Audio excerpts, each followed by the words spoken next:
Hey, kia ora, Helen Brown here, coming to you live from Sun City in Arizona. Hope you're all having a super fantastic, sparkling day. Welcome to Before the Dirt Nap podcast number 1256, Making Time for Self-Care. That's our topic for this evening. And I realized that I was lacking in this particular area. And so I thought it'd be a good topic so that I can remind myself that I need to do more self-care. So what does that mean?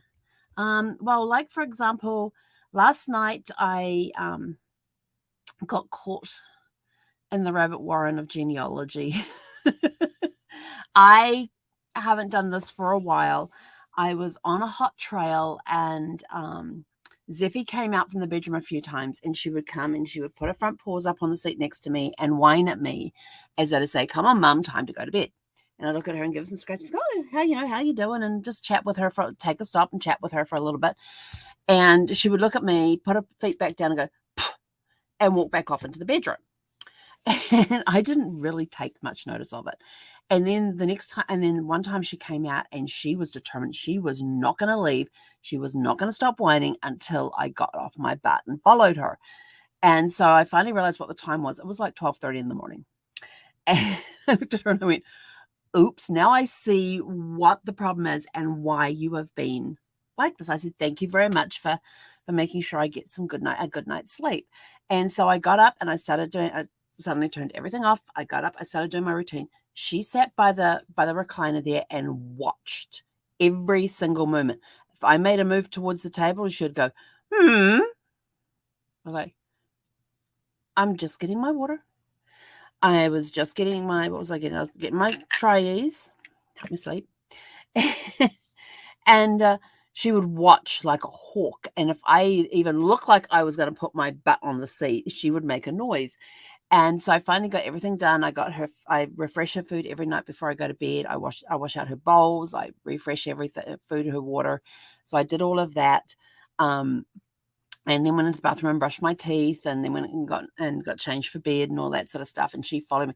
She did not leave that spot by the recliner until I was in the bedroom. And then she walks up and she sat at the opening to the hallway here and just watched until she saw my feet disappear into the bed. And I laid down, pulled the covers over me and called her. And then she came in and she sat on the pile of blankets and just looked at me and gave me that look like, "Are you going to sleep now?" So I was like, "Yes, Seffy, I'm going to sleep." But it was a good reminder to me that I need to be more aware of time and what I am doing. And I do have a cool little timer thing here that when you turn it based on whatever the number is, it shows up on the little display here, and you can put it there and it's got a very loud beep. Or I can use my timer on my phone and that sort of stuff. So I thought, well, I really need to do that. And then, of course, this morning comes around. I bounced out of bed at 6 o'clock this morning and and came in here. And I normally have a morning routine thing, but for lately, I haven't really been doing that morning routine. That morning routine starts off with a lot of self-care for my mental self-care. I didn't really feel like doing that this morning because I had finally solved a issue on the genealogy thing that I was trying to figure out last night. So I sat down here and I thought, "Oh, I'll just do this one thing. And then I will put the computer away for now, and then I will carry on with my morning routine and have some breakfast, and then I'll be able to, have a shower, get dressed, and take Zeffy for a walk." Yeah.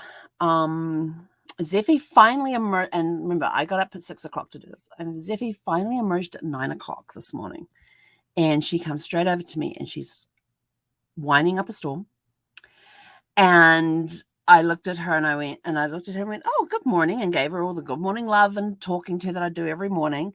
And but she started being more insistent. And then I looked at the clock and realized it was after 9 o'clock. And I was like, "Oh, jeepers." So then it was a quick rush through the shower, throw some clothes on, get her ready. And we went for a walk at 9:30 this morning. Her last walk, we got back from her walk at like 6 o'clock last night. So she had not been outside since 6 o'clock last night till 9:30 this morning. Never once wanted to go out. And so when I came back from that, I was like, wow, I really have to watch this mentality thing. And so so we then had breakfast, and then I was sort of like, okay, I could get back into that genealogy. And I was like, no, we're not getting on the genealogy thing just yet. But I sent the person whose tree I was researching a question and hadn't heard back from them anyway. So I was like, okay. So I did my little bit of cleanup, did a little bit of this, a little bit of that. And then I actually sat down with some coloring stuff. Pulled out my coloring books, my coloring pens, pencils, and markers and all of that, and just spent some time sitting there. We had the windows open. We had the door open. It was 50 something degrees outside. And I spent the next hour just sitting there coloring. I had no TV on. I had nothing on. Nothing. It was a complete break. My phone was either over here on the desk. I'm sitting in the recliner, and Zephy's just in the sun, just like she literally was. And then she'd lean forward and she'd put her head on the edge of her bed and just watch me. And I would sit there and talk to her, but for an hour there was no sounds except for everything going on around outside. And it was so peaceful and so calming. And I thought, when was the last time I sat down with no music on, with no audiobook on, with no TV on, and just sat in whatever silence or sounds were around and colored? And I was like, I need to do this more often. And and it was very soothing, very calming. And for me, coloring is also almost like a meditation. When you get into it and you get into the zone of, and if you're somebody who colors or draws or that, when you get into the zone, you lose track of time, because you're using a completely different part of your brain. And the part of the brain that you've been using all week to do all the work stuff and the research and everything else is finally going, yes, we've got a break. Woohoo! And the other part of the brain that's been that creative portion that's putting you into that meditative state to do the coloring or even jigsaw puzzles, I go into a meditative state with that as well. But find something that you have that puts you into that meditative state that you can do that doesn't really require any thinking. When you're coloring, you just go with your gut what color you want to use. Oh, I'm going to use this color now. And you give it no thought.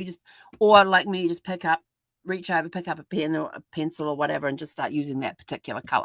You look at the color and go, oh, okay, well, that one will go here and we'll put a bit over here. And it's just a very calming way that you can take these mini mental breaks. And I thought, I need to start doing these more often. And it was actually quite refreshing. And then I finished that, and I finished the picture I was doing at the time. And I was like, and I just sort of like sat back in the recliner, and Zeffie's still laying there just watching. She was just laying there watching. She didn't care what was going on outside, all the dogs that were walking past and everything else. She was just laying there watching me. But it was just that quiet state. And I'm sitting there and I'm thinking, yeah, self-care has not been my top priority at this last month, which is probably why this week I have been feeling very floaty, like I'm floating around. I'm just floating over here and floating over there because my body has been telling me we need to take a mental break. My brain needs a reboot. It's been trying to tell me that. And so once I did that mental reboot, I was like, I actually feel pretty good. And so then I got back on and started doing some genealogy, and the research just started going. It just started flowing. And the ideas, and I've got pages of notes today, and finding all sorts of things. And this one is very interesting because, as I said to the person, I said, I have never seen, in all the years I've been doing genealogy research, I have never seen so many divorces, remarriages, marriages while the bride's pregnant, in such a small space. And we only worked from this person up to her great-grandparents, which is her generation, her parents' generation, her grandparents, 4 generations. And almost everybody on that tree that we picked up and found along the way had multiple marriages. And most of the time, when the bride first got married, she was pregnant with her first child. And I was just sort of like, I've seen it spread out through the trees and you come across it every now and again. This was in a concentrated area. And I'm like, this is amazing. I have never come across this like before. And it made it even more challenging because, you know, you're coming across all these marriage records and you're like, okay, is it the same person that's in the tree or is it a different person? So now you're having to do the putting everything into the spreadsheet, putting the names in there, putting all the dates, all the information in there. Does this follow a timeline? Then you start coming across divorce records and it's like, oh my gosh, or death records. Divorce, the marriage is ended either in divorce or death. And finding those, and when they got married again, so you're like, okay, so there is a possibility they got married again, and so you have to keep looking. So then you go into the obituaries to find out who do they mention in their obituaries, and some places don't put obituaries in the same places everybody else does, so you got to go hunting for them. But it was fascinating. I mean, some of the stories that were in there that I was uncovering was just. And I'm like, this is just taking place in these four generations. There's all this drama going on in there. And I'm just like, oh my gosh, there's so many half siblings. And I had somebody say to me one time, they're not really half siblings. They're actually full, it's not half of a person that's there. It's a full person that's there. So therefore it's their full sister and all that. And I says, yes, but I'm talking genealogically, as the genetic level. And she's like, okay, I get that, because this one client that I have has actually trained her children that you don't have half siblings. Genetically, yes. But as far as it comes, when you've got the two people coming together and making that blended family, there is no such thing as, oh, that's my half sister or that's my half brother. There's no such thing as that. She says, it is not half of a person standing in front of you. It is a whole person. And I said, I absolutely love that. I said, but when I'm looking at from the genealogical side and the genetic side, I have to put them down as half siblings. I totally get where you're coming from, mentality and the way you're raising the children. Totally get that. Totally love it. But when I'm looking at it from the genealogy perspective and the genetic perspective, it really is the half sibling, because they're only getting half of their DNA from that parent that they have in common. They're not getting the other half from the other parent that they have in common. So it means that when they do DNA tests, there's a lot smaller area that overlaps, because when you get your DNA from the mother and half your DNA from the mother, half your DNA from the father, there is some commingling. What do we call it? Recombining that goes on in there with some of the genes flipping around, which is why you get things different. And when you're looking at a sibling, and if you have a sibling, look at their ethnicities, because the ethnicity rates will be different. And even though you're from the same parents, so if we're talking full siblings here, when you're from the same parents, your DNA matching will be different to your siblings' DNA matching, because you get different DNA from each parent. So one may show that you have a very Scottish ancestry and the ethnicity thing, and the other one may show that you have a very strong Italian one, and you're like, Scots, Italian, what's going on here? And the other one may have a little or none. And one sibling may have a DNA match with these cousins over here, while you have a DNA match with these cousins over here, and some overlap in the middle. When you've got half siblings, when you've just got one parent in common, that area is reduced down as far as the commonality portion goes.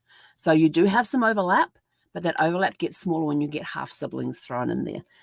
So it makes it very, very interesting from that. But taking a mental break helps solve problems. And the mental break is not just to help you solve problems. If you've got issues coming up and you're trying to figure out how do I make A do B and B do C and blah, blah, blah, you're trying to solve a problem that's going on, or have an issue that's going on, and you're trying to figure out how to solve it, take a break. Go for a walk, go for a drive, sit down and pull out some coloring or some drawing paper and just draw. Do something that doesn't involve thinking about the problem. Push that problem into the subconscious and let the subconscious deal with it. Because the subconscious will go, oh, we have a problem, let's work on that. But if you've got all that clutter going on in there, or that clutter because you haven't taken a mental break, you haven't wiped the slate clean type of thing, it's going to slow down that process. So we take a break. This is why vacations are so important. So I'm going to switch tactics on you now. Taking a vacation is very important, because you're actually not only giving your brain the break, you're giving your body the break from work as well. You're relieving that stress. And when you can, set up, there's places where you can, go get a massage or something, or a facial or a pedicure or a manicure, something that takes you out of your environment, that helps reduce your stress, and let the subconscious work on the problem. Don't let the conscious work on it. Let the subconscious work on it. Because all of a sudden in the middle of the night, you'll sit up at 2 a.m. in the morning and go, Eureka, I found it. Yes, that's what I need to do. And that's why you have pen and paper next to the bed. You write down the solution, you put it back together, and you can go back to sleep. Yes, I have done that. I have also jumped up at 2 or 3 o'clock in the morning and gone into the office and sat down at the computer and go, and yeah, you could ask Brad about that if he was alive, because he would tell you, yeah, he's woken up at 4 o'clock in the morning to go to the bathroom and to find me in my office working on that problem, solving that problem, and got past that brick wall. Now we're like, so taking the mentality breaks are awesome.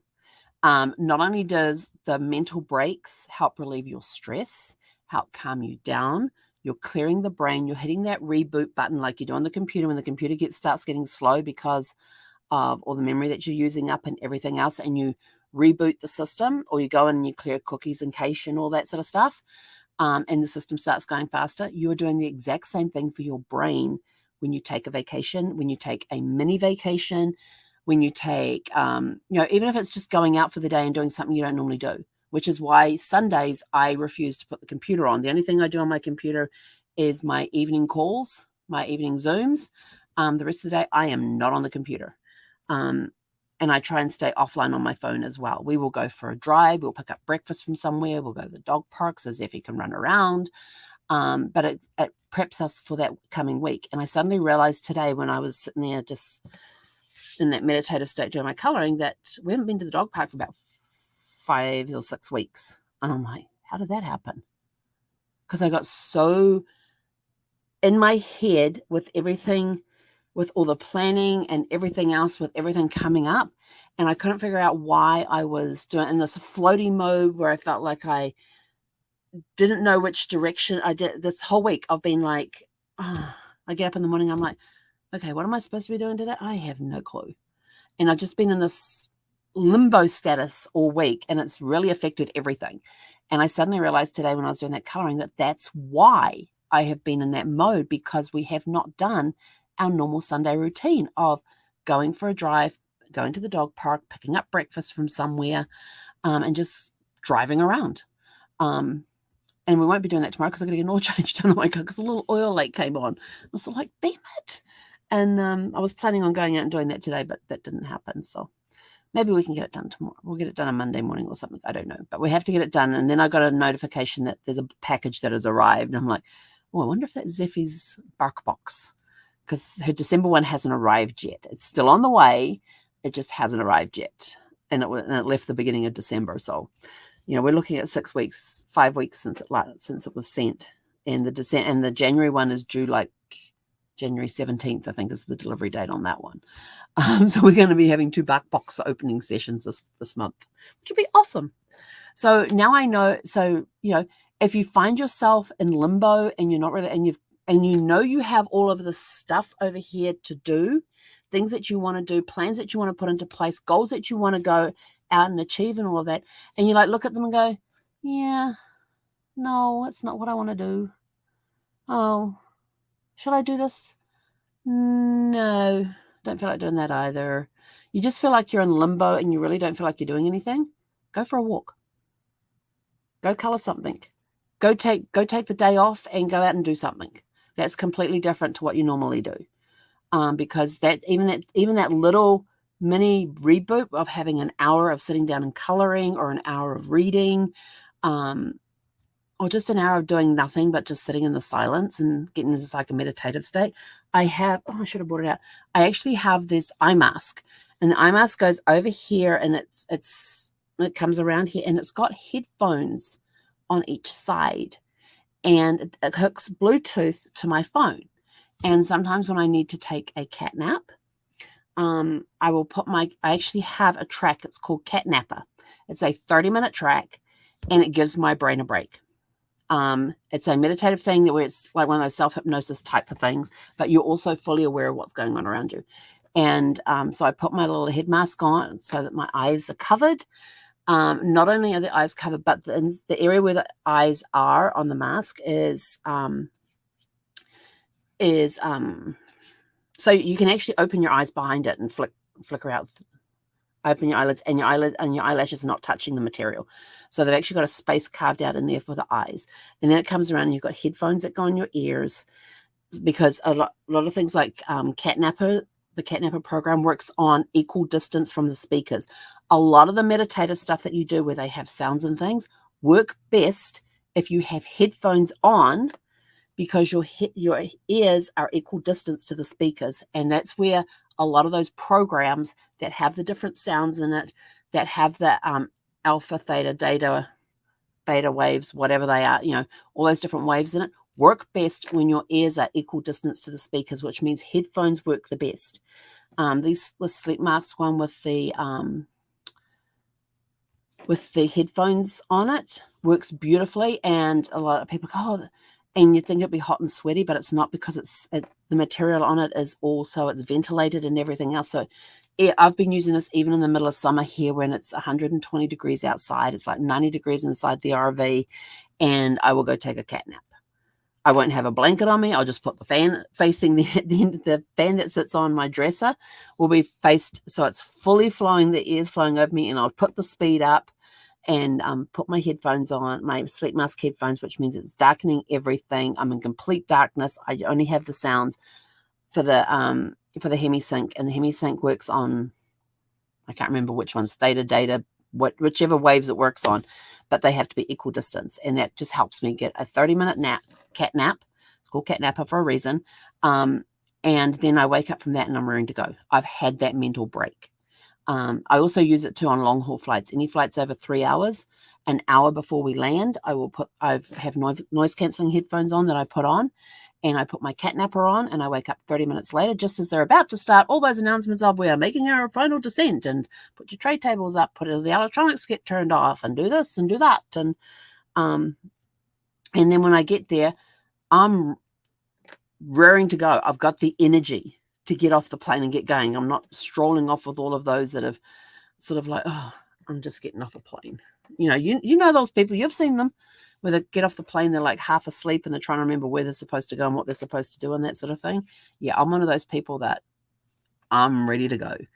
Get me off the plane. First stop's the restroom, and then we're out of there. So anyway, just remember to take a mental break during the day, even if it's just like 30 minutes to go and sit down and put some calming music on and listen to that. If it's 30 minutes to go, and you can put a timer on if you want to. There's times I will go and I will put my timer on for 57 minutes. Yes, you heard right, 57 minutes. And I'll just go lay down on the bed and just read for a little bit. I may snooze. And there's times I wake up from my snooze and go, oh, my timer didn't go off. And I have a look and I've still got like 20 minutes left on the timer. It's crazy how things happen. But you wake up and you feel refreshed and you're raring to go again. You've got your energy levels back up. The brain is clear. And now we can go tackle that next issue that we need to work on, or that next task that we need to do. And when you take breaks and you do the reboots, it not only clears the brain, it resets the brain. You are more creative, you are more productive, and your bottom line appreciates it. When you don't take breaks, your bottom line will suffer. But when you take those breaks, even if it's a vacation, if it's a weekend away, if it's a staycation, any type of break you can give yourself, whether it's just for an hour or it's for a week, your brain is going to thank you for it. Your business will thank you for it.